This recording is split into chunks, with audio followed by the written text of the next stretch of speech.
हनुमान चालीसा पढ़ते वक्त भूलकर भी न करें ये 7 गलती, उठानी पड़ सकती है बुरे परिणाम।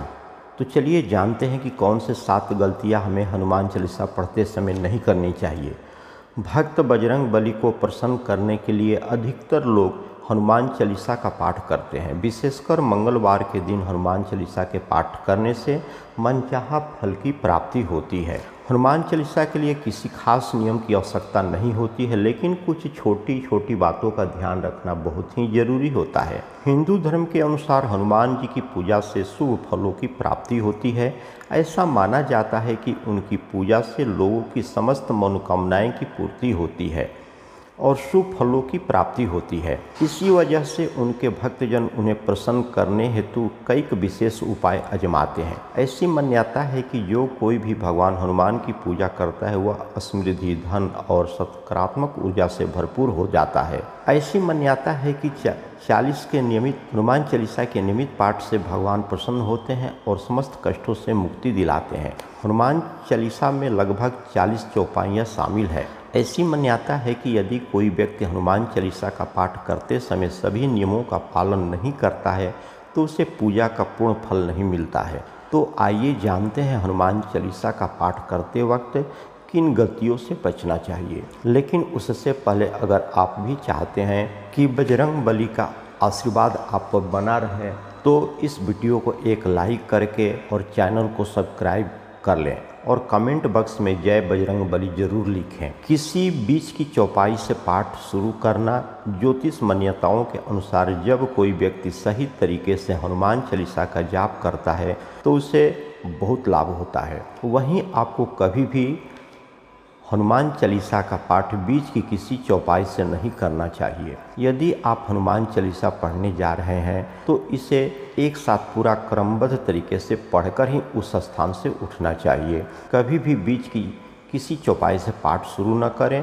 कोई भी पाठ अगर आप कर रहे हो तो उसे सच्चे मन से ही करना चाहिए, अन्यथा पाठ करने का फल कभी नहीं मिलता है। साफ तन और मन से पाठ करना। ऐसा माना जाता है कि यदि आप घर में हनुमान चालीसा का पाठ करते हैं तो हमेशा शुद्ध तन और मन से मंदिर में दीपक प्रज्वलित करके ही हनुमान जी का ध्यान करते हुए पाठ करें।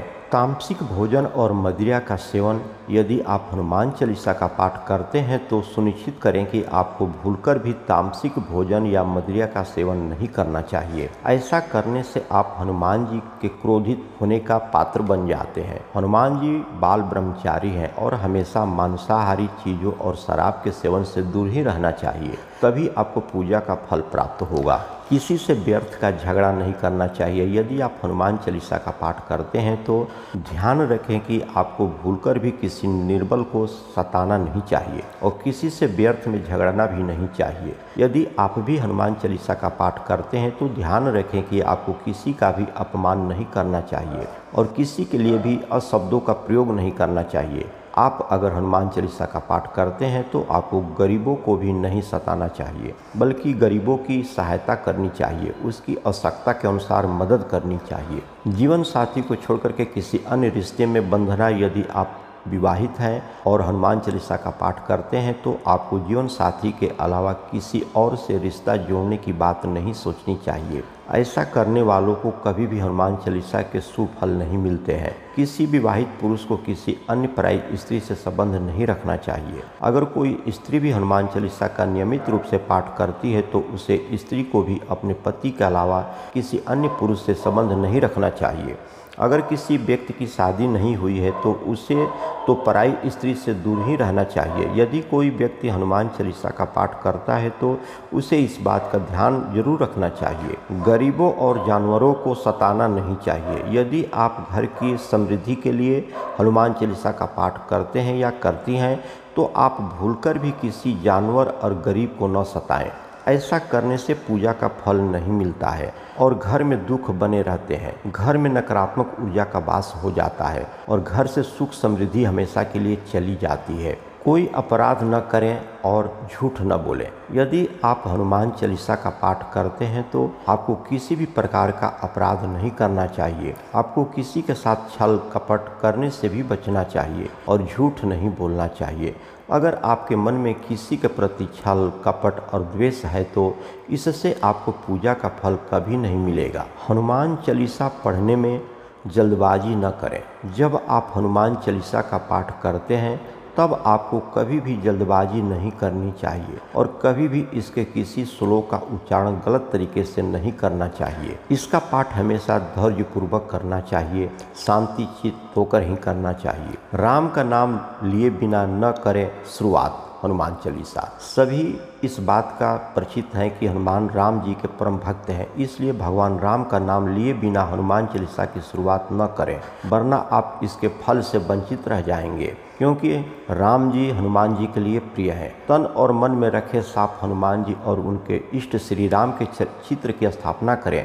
इसके बाद उनके समक्ष जल से भरा पात्र रखें। कम से कम 3 बार से लेकर के 108 बार तक का हनुमान चालीसा का पाठ करें। घर में हनुमान चालीसा का पाठ करते समय तन और मन दोनों साफ होना जरूरी है। मन में न लाएं अनुचित ख्याल।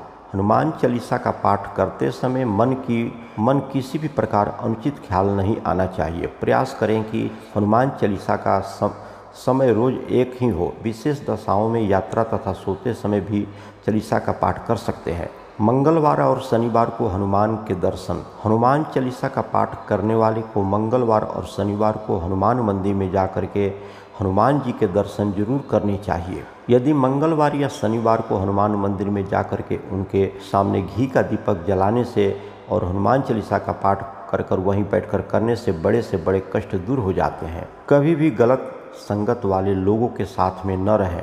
यदि आप हनुमान चालीसा का पाठ पढ़ते हैं फिर भी गलत लोगों की संगत में बैठते हैं, उनके साथ गलत कामों में साथ देते हैं तो आपका पतन निश्चित है, इसलिए ऐसे लोगों से दूर ही रहें। ज्योतिष के अनुसार मंगलवार के दिन 3 बार पाठ करना बेहद शुभ माना जाता है। जब भी आप पाठ करें तो सबसे पहले एक पात्र में जल भर करके रख लें। उसके बाद जब हनुमान चालीसा का पाठ संपन्न हो जाए तो उस जल को ग्रहण कर लें। इससे आपको लाभ तो मिलेगा ही, साथ ही हनुमान जी भी जम करके आपकी कृपा बरसाएंगे। हनुमान जी की कृपा सदैव आपके ऊपर बरसेगी। सूतक काल परिवार में जब किसी इंसान की मौत हो जाती है तो वहाँ सूतक काल माना जाता है। जब तक ये सूतक काल रहता है तब तक हमें हनुमान सहित किसी अन्य देवी देवता की पूजा नहीं करनी चाहिए। इस दौरान मंदिर में भी प्रवेश न करें। दोस्तों, वीडियो अच्छी लगी हो तो लाइक और सब्सक्राइब जरूर करें।